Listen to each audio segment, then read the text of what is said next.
Mais pra lá, pra aparecer a Yara. Eu sempre mais pertinho do Zé. Isso, Sabe? tá. Tá. Ah, Não tá aparecendo muito, né? Peraí. Isso, tem melhor mexeria. Vem mais pra cá, filho. Mais pertinho aí, Mais né? pertinho do Zé. fica bem. Não, é uma coisa que eu vou te relembrar, que eu acho que já comentei isso com você, o que é o pensamento contemporâneo hoje, né? Porque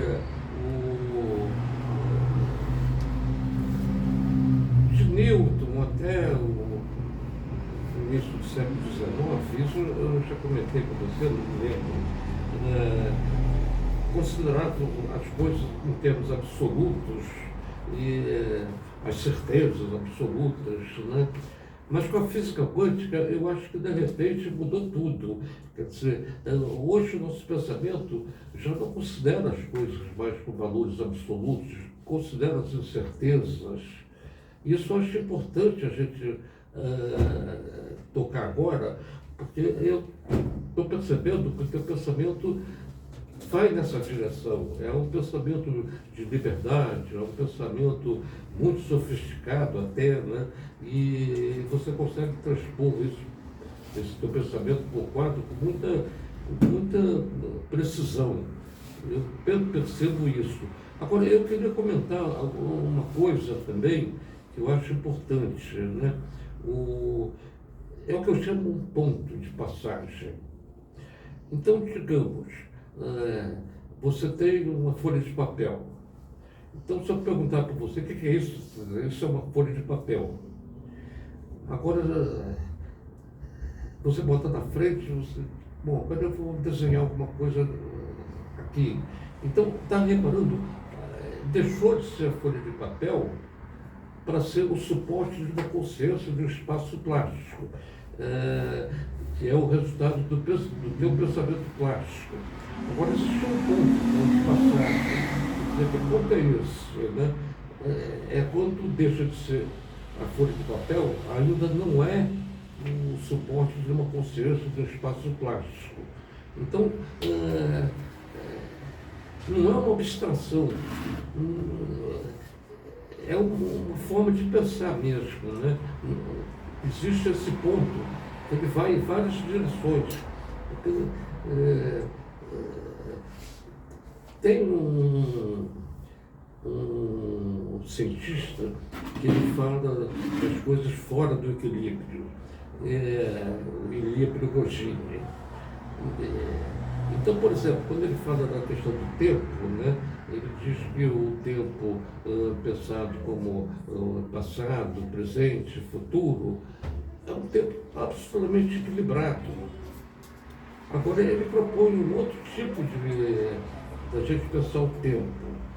Então, seria o passado, o presente e várias possibilidades de futuro. Algumas, elas podem ocorrer. Não é de repente uma só ocorrendo, porque isso acaba voltando para o equilíbrio perfeito. Não, tem várias possibilidades de futuro. Então, conforme o contexto de cada uma, acontece uma coisa, na outra é outra coisa, e elas vão interagindo. Então fica um pensamento muito complexo, não fica um pensamento fácil, não fica um pensamento que flui. É um pensamento que requer muita reflexão. E isso eu acho importante atualmente, né? Porque tem uma frase do Brax que eu considero muito verdadeira. Ele diz, o progresso contra a evolução. A gente está progredindo, mas eu estou percebendo que a gente não está evoluindo. Você concorda? Olha, eu fiz um ensaio muito grande na trajetória da minha vida, que é a independência e a liberdade. Então, eu acho, eu entendo que, sim, tem um grupo de pessoas que estão evoluindo, né? Eu, humildemente, me considero junto desse grupo, assim, dentro do que me é possível, tá? Então, a minha obra hoje, ela é uma consequência de um ensaio de uma vida toda. Um rompimento com esse linear, né? Então, aonde que vai a criação? Ela vai não só frente ao papel, agora eu vou fazer uma flor, não. Eu vou romper com o meu limite. Essa que é a intenção, né? Romper com o seu limite para, tipo assim, ter prazer onde me falta. Mas isso está correto, está perfeito. Aí a gente pode pensar na epistemologia do Spinoza, que ele fala, primeiro a gente toma consciência de um objeto, depois a gente racionaliza esse objeto. Agora ele fala de uma terceira etapa e ele meio que insinua que não é todo mundo que chega nessa terceira etapa, porque essa terceira etapa é mais difícil mesmo de chegar nela, porque muita gente acaba tendo uma cultura enorme, mas é incapaz de criar qualquer coisa. Ele fala que nessa terceira etapa a pessoa vai criar por intuição o novo. Por intuição, né? Por intuição o novo. Uhum.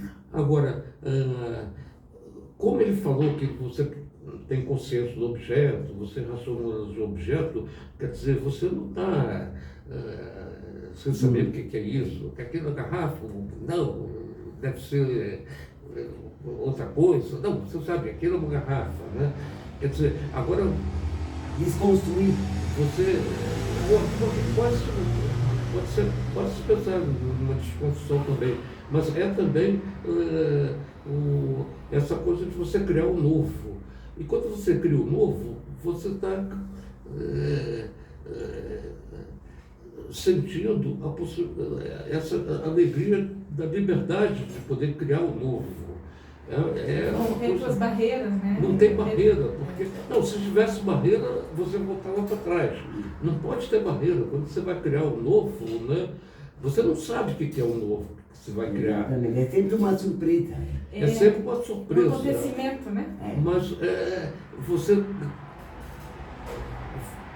vai criar o novo porque você tem um sentimento do que é uma liberdade, para poder criar o novo.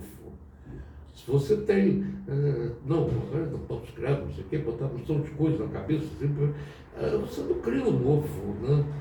Você fica embotado em alguma coisa. Não, eu estou percebendo que o trabalho. Então está entendendo a importância desse ponto, porque esse ponto parece que ele tem uma força tal, ele organiza o teu espaço plástico. E é uma coisa rara a gente ver isso. Assim? Hein? Assim, é raro? Eu acho que é muito raro, eu acho muito contemporâneo o teu trabalho. Agora a gente está vendo certos trabalhos, não tem nada de novo, são artistas até que pintam bem, mas sente que. E hoje a arte contemporânea, eu acho que ela não está querendo. Tem uma coisa que o Duchamp falou sobre o randianismo, né, que começou com ele em 1918, né, quando ele foi 18 que ele expôs a fonte, né? Ele já estava saindo porque ele queria fazer uma coisa nova, ele não queria ficar repetindo negócio de pintura, de cavalete, etc. Então, ele criou o novo. Durante muito tempo ele não foi muito pensado. Então, depois, na década de 60, começaram a voltar para as questões do chão, pensaram na arte conceitual. A arte conceitual, no fundo, ela acaba sendo mais verbal do que plástica. Você não concorda com isso? É o texto explicativo, o conceito é mais forte do que a arte, né? Que a plástica. Eu acho bonito o conceito. Por outro lado, nós conversamos outro dia, né, Zé Maria? Explicar uma arte plástica, por exemplo, explicar e substituir por substituir pela palavra, né? Aquele negócio que eu falei, que é o pensamento Black, né? Explicar uma coisa, substituir a coisa pela explicação. Sim. Quer dizer, de repente, A gente tem que ver um quadro, mas o nosso pensamento tem que ser um pensamento plástico.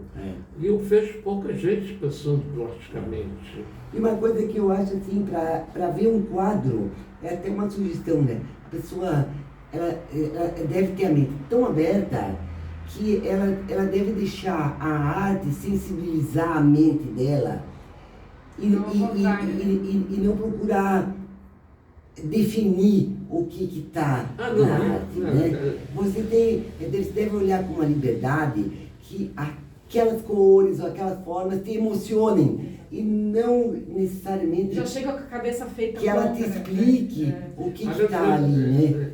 Eu prefiro, eu não falaria em me emocionar, eu falaria em me afetar. Ah, sim. Eu acho que fica mais preciso, você não acha, não?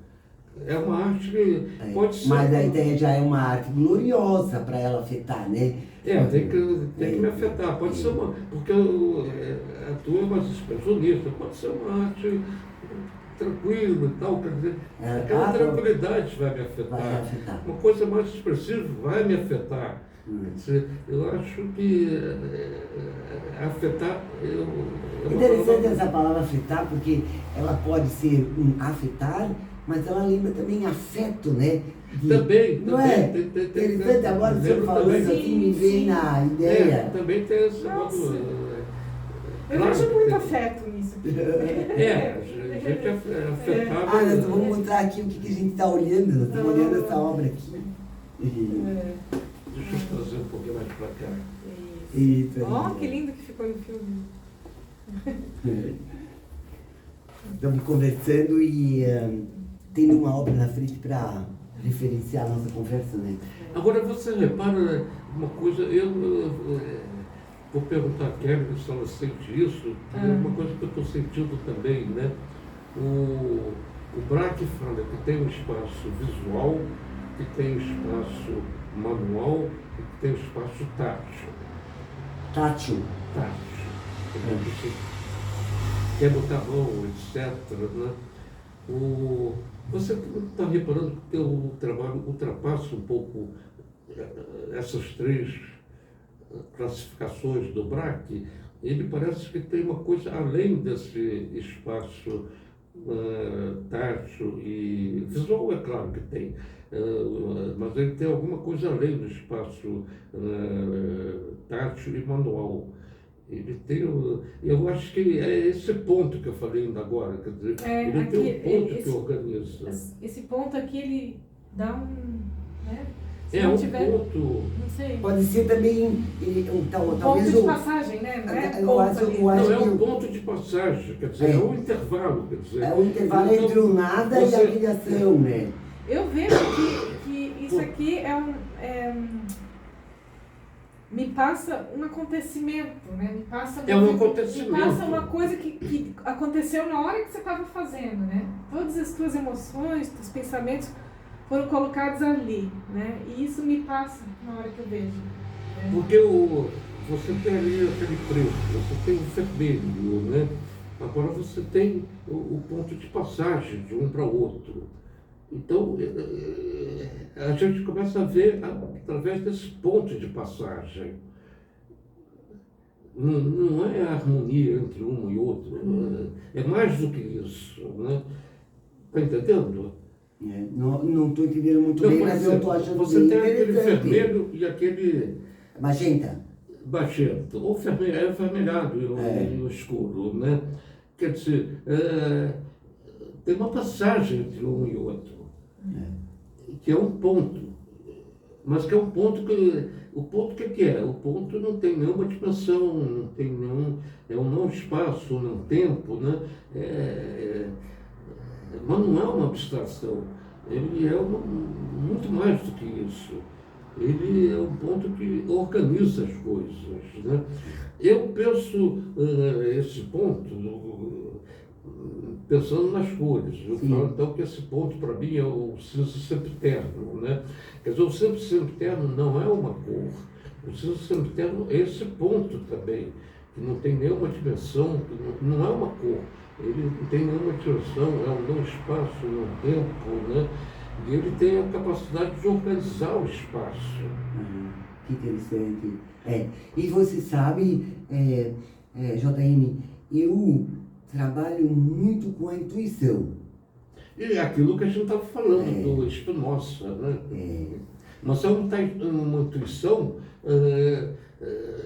que tem um saber para... Sim, muito tempo estudando arte, sabe? Vendo coisas bonitas nas galerias internacionais, me deixando afetar pelas obras, né? Isso ficou no meu subconsciente e isso trabalha comigo.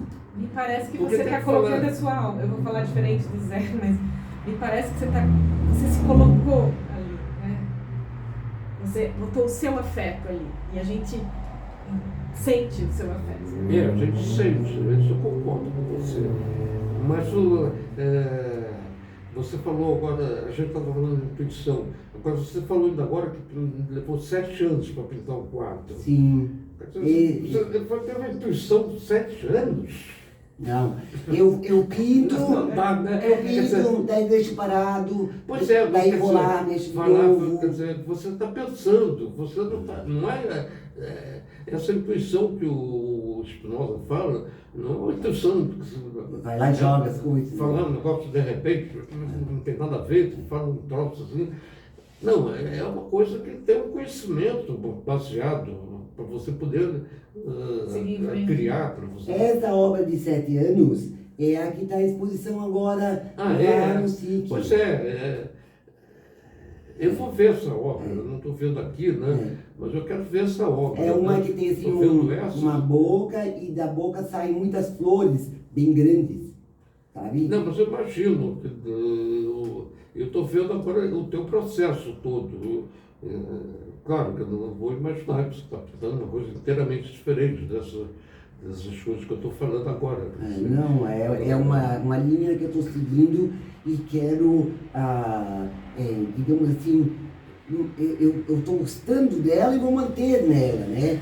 Ela vai evoluir também comigo. Não, aí é uma coisa que é evolução, aquele negócio que a gente falou, não é progresso, é evolução, você está evoluindo. Porque tem outros quadros ali, eu estou percebendo que não tem nada a ver com isso. Cada um tem sua história, né? Você não está se repetindo. Tem muito pintor que pinta o mesmo quadro, né? O mesmo quadro, a vida toda, né? Eu vou fazer uma pausinha aqui, Zé, para